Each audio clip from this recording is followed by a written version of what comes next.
Nobody looks at your shoes. This is one of the pieces of wisdom that my dad gave me when I was growing up. Possibly it's one of the most useless pieces of nonsense that he gave me. You know, I was sceptical about it as a child, and I'm even more so as an adult. You know, my dad, for all his brilliance, was the worst salesman in the world. He really did believe that nobody looked at your shoes or your feet, and nobody looked at your watch that you were wearing or the car that you drove, or noticed the egg on your shirt, because he didn't. My dad he didn't care about money. He didn't really notice things. In fact, he didn't really care about anything if it wasn't metaphysical. And a few months before my dad died, he was on a tracheotomy, like with a tube, and he couldn't speak. And maybe a week or two before he died, it might have even been a little bit longer than that. My dad, on one of these quite lucid times where he was obviously mentally present, he wrote something on a piece of paper. Me and my brother were visiting, and it was during the COVID, post-COVID still, where you could only have one or two of us going in to see him at the same time, which added to the whole trauma.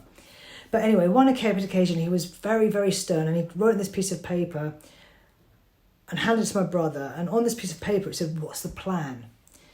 And it was a funny moment. Well, it's funny for me and my brother. My dad, there was no laughter from my dad, which was again very uncharacteristic, because there was always laugh behind his eyes at some point. But anyway, it was funny because my dad had never had a plan in his life. It's like, fuck's sake, you can't be serious. Now you're asking for a plan. The only thing my dad ever planned were his bridge hands, and he was an incredible man, so please don't think I'm disrespecting his memory.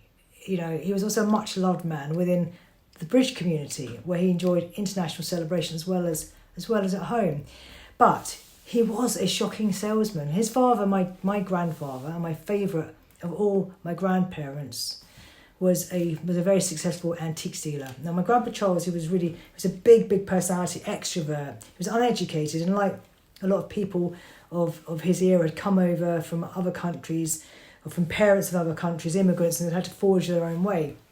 And just like I looked up to my dad looked up to his. And my dad always fancied that, just like his dad, that he'd be good at sales, But it was abundantly clear that my dad, he didn't even care. He didn't care enough about money for a start. He didn't value it. He didn't really get that people didn't think like him. I mean, lots of people don't think at all. It's a shocking discovery. Anyway, and unfortunately, in this world, people do judge. People do look at your shoes, or notice them at least. And one of the things that my dad instilled in me was never to boast about my accomplishments.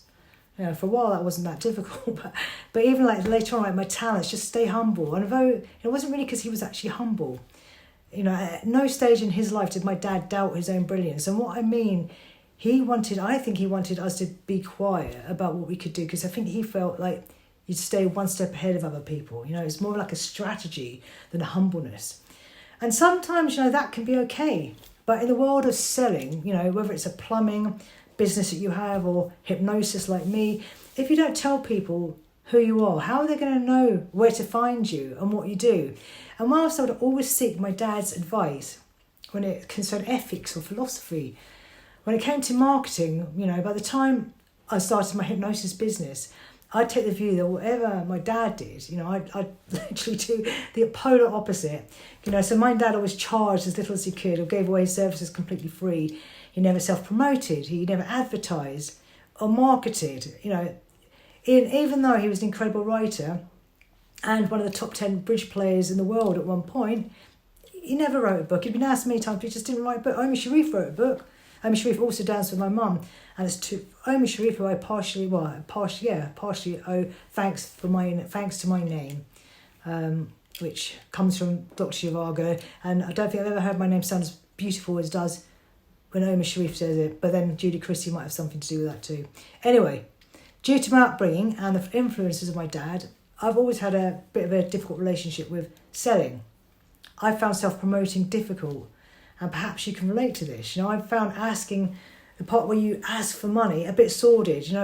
British people are particularly uptight about what they earn. Apparently it's rude to ask someone what they earn. I don't think they have this problem in America. Maybe they do and I'm wrong. But anyway, I first began to question my own attitude to money, in my late 20s, when I started reading, Dan Millman's 12 Gateways. It's a fantastic book, which helped me through quite a number of issues in my late 20s and I think in my 30s anyway.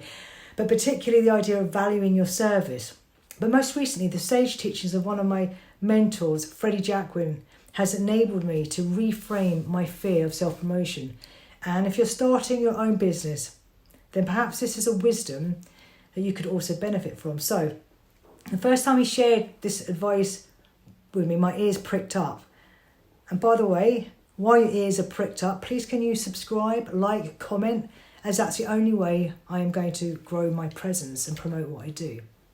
So the first time I heard this advice, my ears pricked up. And I've heard Freddie share this with all his students a couple of times since, but I had to also recheck recently that I was recollecting it correctly.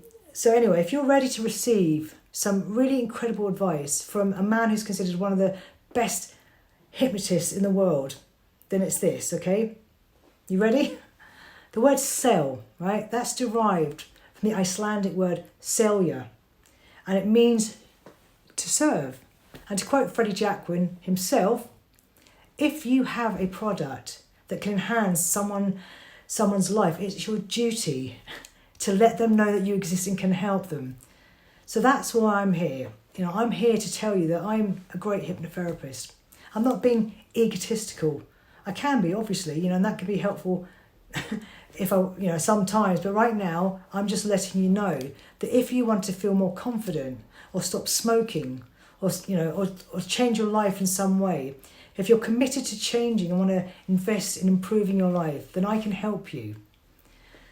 So that's pretty much it. If you've enjoyed this video, please let me know, because I really appreciate knowing if you've been here and you've listened to this. And I will speak to you in the next video.